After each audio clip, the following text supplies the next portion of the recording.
Je vous ai déjà parlé plusieurs fois des looks internes de ce boîtier. Mon boîtier de voyage, le Sigma FP. Les choses qui m'ont séduit sur ce boîtier, ça a été en partie ses looks internes ainsi que son gabarit, qui à mon sens étaient deux points très positifs pour choisir ce boîtier comme boîtier de voyage. Je vous invite à aller voir les deux vidéos que j'ai fait au sujet du choix de mon boîtier. Je n'y reviendrai pas en profondeur dans cette vidéo. Je vous mets les liens en description et en fiche. Mais aujourd'hui, je vais aller un petit peu plus loin. Je vais vous montrer les paramètres que j'ai utilisés pour régler les looks internes de ce boîtier, qui m'ont permis de faire ces photos ainsi que des centaines d'autres.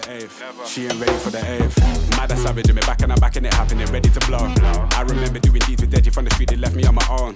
Mom kept asking me about how I got the P. I told her leave it, mum and grown. Then they're ringing off my phone. Then they're ringing off my phone.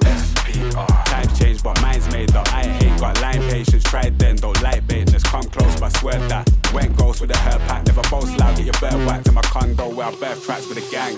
Catch that for the gram. Snap that for the man. These dudes do the most. No money in the hand. I ain't never had to feel away. Rhyme steady and they feel the way. Occupation make it either way. Never worry cause I can. Back chat from the whack gang. Took charge when they sack man. Passport when a milestone. Make space when the bags land. This must be a daydream. Max got me the mad plan. Donc toutes ces photos, je les ai réalisées dans un contexte de photographie de voyage. Mon but c'était d'utiliser ce boîtier pour ne pas avoir à retoucher mes photos en post-prod vu que je n'avais pas de temps à y dédier. Je vous invite à aller voir les vidéos que j'ai fait à ce sujet. Pareil, je vous mets les liens en description et dans les fiches. Pour ce faire, j'ai pris un Sigma FP car il possède en interne plusieurs paramètres qui me permettent de vraiment venir agir sur ma photo. On va basculer sur l'écran du boîtier et je vais vous montrer justement ces paramètres et les paramètres que j'applique pour faire mes photos directement en interne et avoir ce look que je trouve vraiment très bon en interne directement avec ce boîtier. Donc je précise que ici on est sur un look que j'ai un peu trifouillé pour avoir le look qui me plaît. Alors on va commencer par aller sur le mode color de ce boîtier.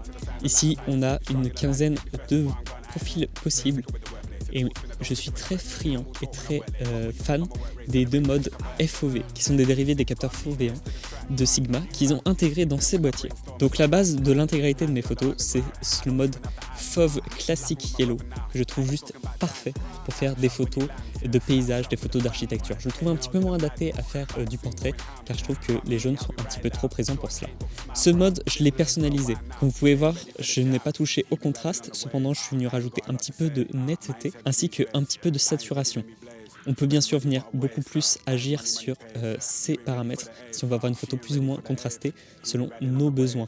Également, ce mode de couleur, on peut venir augmenter son intensité ou le baisser selon les besoins que nous avons. Moi, je le laisse souvent sur 0 ou je viens juste le remonter de 1 point. Une fois qu'on a ce mode de couleur de réglé, on a déjà une image qui est vraiment très sympathique, que je trouve a déjà un sacré charme sur des scènes assez contrastées. Le seul truc que moi j'aime beaucoup sur mes images, c'est avoir un petit côté chaleureux, un petit côté chaud, un petit côté ensoleillé. Et c'est pour ça que je veux venir agir sur ma balance des blancs. La balance des blancs, surtout la balance des blancs ensoleillés, je suis venu légèrement la modifier. De base, la balance des blancs ensoleillés, ça va être une balance des blancs aux alentours des 5600 Kelvin, qui correspond à la lumière du soleil. Cette balance des blancs, je suis venu, comme vous pouvez le voir, légèrement la modifier. Ici, on peut venir décaler notre point, ce qui nous permet de venir décaler notre balance des blancs. Donc comme vous pouvez le voir, je suis venu le mettre en G2 à 4. Ça me permet d'avoir une balance des blancs un peu plus chaude qu'à la base. Cet petit décalage me permet que, en situation de plein jour où j'ai un soleil de plomb, j'ai quand même ce petit côté chaud de coucher de soleil qui viennent un petit peu éliminer ma scène. Bref, c'est quelque chose que j'aime beaucoup pour venir rajouter un petit charme à ma scène. Une fois que j'ai agi sur ces deux paramètres, la seule chose qui me reste pour pouvoir venir vraiment contrôler et avoir l'image que je souhaite, c'est le petit bouton tone qui se trouve juste ici. Ce bouton, quand on va appuyer dessus, ça va venir nous ouvrir une courbe des tonalités qui va nous permettre d'agir sur les basses lumières de notre image ainsi que sur les hautes lumières de notre image. Là, on a 4 modes possibles. Soit on désactive la courbe de tonalité, soit on active un mode auto assez doux, le mode auto mid. On a la version strong, la version forte, qui elle va venir beaucoup plus agir sur notre image, surtout quand on va avoir des hauts contrastes, il va venir beaucoup plus agir sur nos basses et nos hautes lumières. Et après, on a le manuel qui lui nous permet vraiment d'avoir une main sur nos ombres, pour pouvoir les remonter de plus 5 à moins 5. Donc on peut vraiment enterrer nos ombres ou les remonter. Moi j'aime bien les remonter un petit peu. Et sur nos hautes lumières, on peut pareil les descendre de moins 5 à plus 5.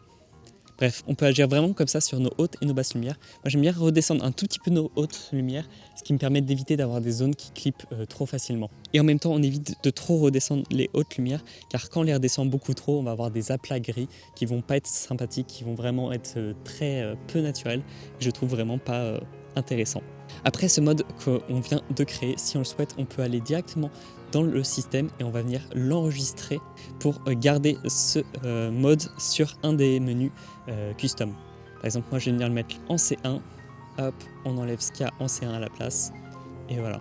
Et ce qui me permet maintenant, quand je vais aller dans le menu mode, de directement retrouver mon profil sur mon menu C1. Sinon, si on parle des autres paramètres à côté, je suis sur la base d'une priorité ouverture et je vais venu modifier dans mes paramètres. Voilà, juste ici, je suis venu régler le minimum du shutter. Souvent, je le règle à 1 1/100e ou je descends à 1 250e, ça dépend des situations. Mais pour faire de la photo de rue, je trouve que 1 500e, c'est pratique car ça permet d'être vraiment toujours net. On a un boîtier ici qui permet de vraiment pouvoir monter dans les ISO sans trop de soucis. Et vu que je shoot principalement en extérieur, c'était pas un trop gros souci la lumière. Voilà, c'est comme ça que je règle mon boîtier. Voilà, j'espère que cette vidéo vous aura plu. C'était une vidéo un petit peu plus courte, un petit peu plus légère que les dernières fois. D'ici peu, je vais vous retrouver et on va reparler un petit peu des voyages sur la chaîne, où est-ce qu'on en est dans une prochaine vidéo. J'espère que cette vidéo vous aura plu. Je vous dis à très bientôt pour une prochaine vidéo. Allez, ciao ciao.